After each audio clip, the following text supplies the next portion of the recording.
धन इस देश के अंदर आया। जहाँ हमारे रामदेव जी, लाला रामदेव जी आके बोलते थे 100 रुपए का पेट्रोल चाहिए या 30 रुपए का चाहिए, वो हमें 30 रुपए में आज मिलता है, जिसके दूसरा काम है। तीसरा ये कह रहे थे कि सबसे पहले आते ही जो ना युवाओं के लिए रोजगार देंगे, हर साल 2 करोड़ रोजगार की घोषणा की थी। रोजगार आपको मिल रहे हैं, आपके हालात देख लीजिए मेरे भाई क्या हालात है। गाँवों में चौथा आप अभी चौथा बता रहा हूँ आपको, ये कहा था कि इस देश के अंदर गरीब मजदूर को जो है ना हर सिर के ऊपर छत मिलेगी।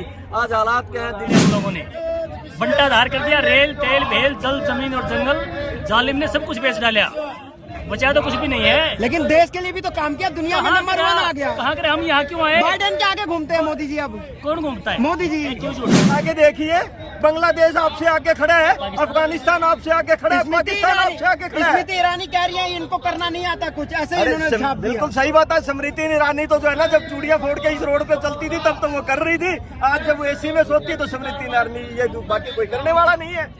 बिल्कुल सही है, स्मृति ईरानी जो है ना वो सही बात कहती है।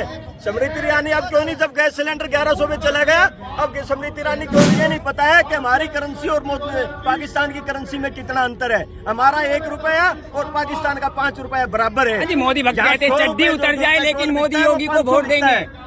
अब आप अनुपात निकालिए, अगर हमारा 100 रुपए पेट्रोल बिकता है तो पाकिस्तान में 500 होना चाहिए, वहाँ 300 बिकता है, हमारे से सस्ता है पेट्रोल। ये बिल्कुल ये बात सही है। उनको जब तक ये जनता चड्डी उतार के पीटेगी ना, उनकी चड्डी उतारेगी तभी उनको पता चलेगा। हाँ, इसके पाँव में जूते भी 100 रुपए के हैं। अच्छा, 9 काम बता दीजिए मोदी जी जो काम किए हैं। 9 काम बिल्कुल मैं बता देता हूँ। सबसे पहले काला धन लेके आए, जिस 2014 के अंदर नारा दिया था, काला धन इस देश के अंदर आया। जहाँ हमारे रामदेव जी, लाला रामदेव जी आके बोलते थे 100 रुपए का पेट्रोल चाहिए या 30 रुपए का चाहिए, वो हमें 30 रुपए में आज मिलता है, जिसके दूसरा काम है। तीसरा ये कह रहे थे कि सबसे पहले आते ही जो ना युवाओं के लिए रोजगार देंगे, हर साल 2 करोड़ रोजगार की घोषणा की थी। रोजगार आपको मिल रहे हैं, आपके हालात देख लीजिए मेरे भाई क्या हालात है। चौथा आप अभी चौथा बता रहा हूँ आपको, ये कहा था कि इस देश के अंदर गरीब मजदूर को जो है ना हर सिर के ऊपर छत मिलेगी।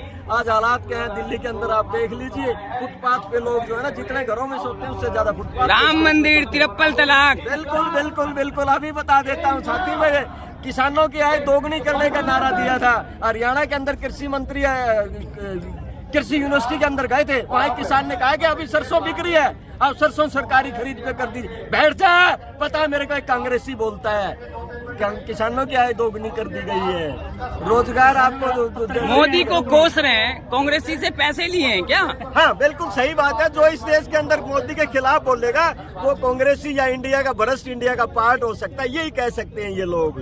RSS के नाम पर जो है ना इस देश के अंदर डंडा चलाया जाता है, RSS के नाम पे। बीजेपी कह रही है चश्मा उतारिए, विकास दिखेगा आपको दूर दूर तक। आपका उतरा चश्मा दिखाई दिया आपको? कहीं विकास दिखाई दे रहा है आपको? विकास कहीं इस देश के अंदर 2 करोड़ रोजगार कहाँ गए? एक साल के एक साल के 2 करोड़ रोजगार कहाँ गए? आप कभी पूछते हो उनसे?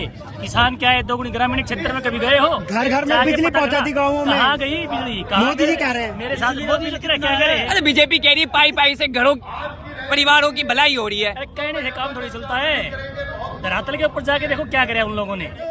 बंटाधार कर दिया, रेल तेल भेल जल जमीन और जंगल, जालिम ने सब कुछ बेच डाला, बचा तो कुछ भी नहीं है। लेकिन देश के लिए भी तो काम किया, दुनिया में नंबर 1 आ गया। कहाँ करे, हम यहाँ क्यों आए? बाइडेन के आगे घूमते हैं मोदी जी। अब कौन घूमता है? मोदी जी। क्यों झूठ बोलते हो? अरे दुनिया में नंबर 1 कहाँ गया? भूखमरी का इंडेक्स उठा के देखिए, बांग्लादेश आपसे आगे खड़ा है, अफगानिस्तान आपसे आगे खड़ा है, पाकिस्तान आपसे आगे खड़ा है। स्मृति ईरानी कह रही है इनको करना नहीं आता कुछ, ऐसे इन्होंने छाप दिया। बिल्कुल सही बात है। स्मृति ईरानी तो जो है ना जब चूड़ियां फोड़ के इस रोड पे चलती थी तब तो वो कर रही थी, आज जब वो एसी में सोती है तो स्मृति ईरानी ये बाकी कोई करने वाला नहीं है।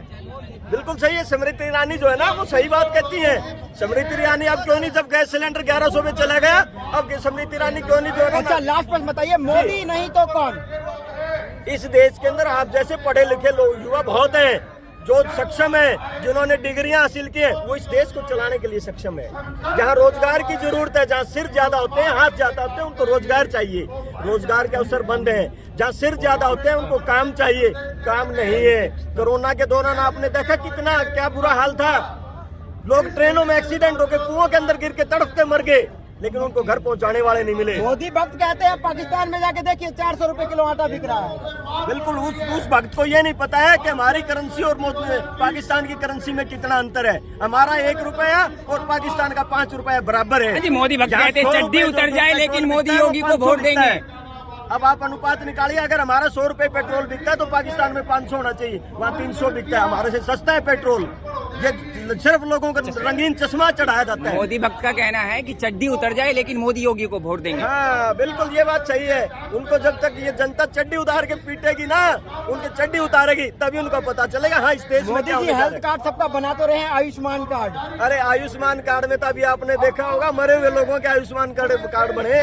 कितना बड़ा गोलमाल इस देश के अंदर हुआ इस आयुष्मान कार्ड के नाम पे। शायद अगर ये भ्रष्टाचार की अगर सरकार परिवर्तन होती है तो ये पता चलेगा इस देश को कि कितना ज्यादा गोलमाल हुआ है। और इन्होंने जितना ईडी और इस जांच के नाम से लोगों को परेशान किया ना, इससे ज्यादा ये लोग जेलों के अंदर रहेंगे। अच्छा आखिरी सवाल है जी, 4-5 राज्यों में चुनाव होने हैं विधानसभा के और लोकसभा को, कैसे देखते हैं? बिल्कुल ये जो लोग यहाँ आए हुए हैं इसका परिणाम 5 स्टेटों के अंदर चुनाव है। मैं लिख के देता हूँ 5 स्टेटों में बीजेपी जो है बिल्कुल क्लीन साफ होगी, वॉश आउट होगी। यहाँ पे जो वॉशिंग मशीन उन्होंने दूसरों के लिए तैयार की थी, जनता ने इनके लिए वो वॉशिंग मशीन तैयार कर दी है। कहीं भी ये खड़े नहीं मिलेंगे आपको। चलिए और नंबर को मांगे पूरी करनी चाहिए। जो सरकार हमारी मांगे पूरी करेगी वही सरकार अगली बार सत्ता में आने वाली है। ये हमने सब लोगों ने ठान लिया है सरकार को दिखाने के लिए कि हम सब आपका जो निर्णय है पेंशन रोकने का, हम उसके खिलाफ है। लेकिन सरकार तो चुनाव जीतने के लिए मोदी मंत्री संसद सबको उतार दिया मैदान में, चुनाव में व्यस्त है मोदी जी। राजस्थान में है, कह रहे हैं कि ओबीसी वर्ग का इसलिए गाली देते हैं लोग। सब उतारने दो, लेकिन लोगों को मालूम है उनका क्या मांग है, उनको क्या जरूरत है। उनकी जरूरत के ऊपर ध्यान देना चाहिए। सिर्फ एक नारा देने से नहीं होने वाला है, जरूरत को ध्यान देने की जरूरत है। सब प्राइवेटाइजेशन और ये पेंशन बंद करना, ये सब लोगों के खिलाफ है। बीजेपी कह रही है कि चश्मा उतारिए आपको विकास दिखेगा। दिखा आपको विकास? नहीं, विकास तो सिर्फ नाम का विकास है, कुछ भी नहीं। चश्मा उतार के देखे। अच्छा क्या लग रहा है आपको 2024 से पहले जो अभी 5 राज्यों के चुनाव होने हैं, पेंशन देगा वही राज करेगा? तो कांग्रेस तो बात कर रही है ना पेंशन हाँ, की। जो पेंशन की बात करेगा वही सरकार में आएगा। अच्छा कैसे देखते हैं आप? मोदी जी तो चुनाव में व्यस्त है, आपकी मांगे कौन पूरी करेगा? देखो मोदी जी जो भी चुनाव में व्यस्त है, लेकिन फिर लोग तो है यहाँ पे, वो देख रहे हैं। अभी यहाँ पे जो लाखों की तादाद में जो लोग जमा हुए हैं, सरकारी सब स्टेट से सरकारी कर्मचारी जो जमा हुए हैं और जो पुरानी पेंशन की मांग कर रहे हैं, वो सब मोदी जी मुट्ठी भर लोग हैं। मुट्ठी भर लोग नहीं है। आप भी थोड़ा मेरी रिक्वेस्ट है कि आप भी थोड़ा चश्मा उतार के देखिए। मुट्ठी भर लोग नहीं है, ये लाखों की पूरा तादाद में देश मोदी मोदी कर रहा है, डंके बज रहे हैं। देखिए डंका बजने से कुछ नहीं होता। आप पंजाब में क्या हुआ वो देखिए, जहाँ पे जो सरकार गिरी है उसका अभ्यास कीजिए। और मेरी यही विनती है आप लोगों को कि ये ज्यादा से ज्यादा तादाद में ये न्यूज दिखाई जाए। आप लोगों के लिए 18 घंटे तक मोदी जी काम करते हैं।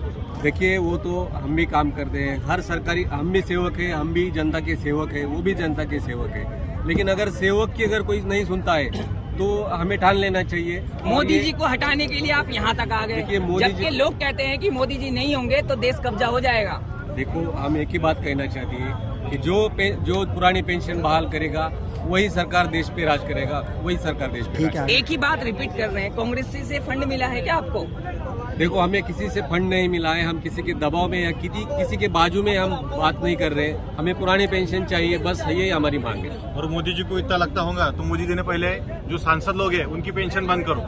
उनका जो भत्ता मिल रहा है, उनको जो कैंटीन में जो मिल रहा है 2 रुपए में बिरयानी, कौवा बिरयानी जो होगा जो मिल रहा है ना, तो उन्होंने पहले बंद करना चाहिए। और वो सांसद लोगों का पहला जो है ना पेंशन फंड, फैमिली का मेडिकल फिडिकल सब जो है ना वो बंद करना चाहिए। उनके क्लेम उनको भी सरकारी हॉस्पिटल में जाना चाहिए ना। हमारे को अगर बोल रहे हो सरकारी हॉस्पिटल में, तो उन्होंने भी सरकारी हॉस्पिटल में इलाज करना चाहिए ना। उनको क्यों 10-10, 20-20 लाख के मेडिक्लेम दे रहे हैं? हाँ, मुट्ठी भर लोग सिर्फ नाराज है मोदी। मुट्ठी भर लोग नाराज नहीं है, हमारे लोग है, हमारी फैमिली भी है। ये हमारे फैमिली में 5-5 लोग है। एक फैमिली में अगर 5 लोग होंगे तो आप कर लो, यहाँ पे जितनी भीड़ है कर लो। कुछ लोगों के ट्रेन लेट हो गई है, ट्रेन अभी वो जानबूझ के लेट की कि क्या हुआ उनको पता है, आपके भी इसलिए लेट आ गए। ना कहाँ पे भी अच्छा सर्विस क्या तो करेंगे होंगे ना, अगर मांगे उनके पूरी नहीं हुई तो क्या पकड़ो ना करेंगे तुम। क्या करेंगे आगे? हम बदलाव करेंगे, हम बदलाव करेंगे। हमको अभी हमने अल्टीमेट दिया है 2024 के इलेक्शन के पहले, अगर उन्होंने कुछ किया ओल्ड पेंशन के लिए तो ठीक, नहीं तो हमको भी उनके तरह इलेक्शन में वोट डालना आता है। हमको भी पता है कौन हमारी मांगे सुनेगा कौन नहीं सुनेगा। हम फिर परिवर्तन की बात करेंगे फिर, और हमारे फैमिली वाले लोग नाराज हैं तो वो भी परिवर्तन अच्छा की एक बात सवाल करेंगे। है, वो हमको कुछ उसका लेना देना नहीं, हमको सिर्फ हमारी ओल्ड पेंशन का बात है। हमारी ओल्ड पेंशन जो हमें देगा हम उसी को वोट करेंगे। नहीं एक अपना ओपिनियन तो बता सकते वो हैं ना बात जी। अलग है, वो आप मुझे बाहर मिलो, मैं बाहर बात करूंगा। हम सिर्फ हमारे हक के लिए लड़ने आए हैं। कुछ लेना देना नहीं, हाँ, हमारे हक के हमारे को जो पेंशन देगा वो वोट लेगा। मोदी सरकार ने हमें पेंशन बहाल की तो तो हम बीजेपी उनको देंगे। सरकार कह रही है कि जनता के लिए हमने इतना काम किया, काम गिना रहे हैं, और आप कह रहे हैं कि काम नहीं कर रहा है। 9 साल में बताइए कौन सा ऐसे काम नहीं किया? हमारी काम जो है ओल्ड पेंशन वो ओल्ड पेंशन लगाओ, ये हमारा काम नहीं किया है।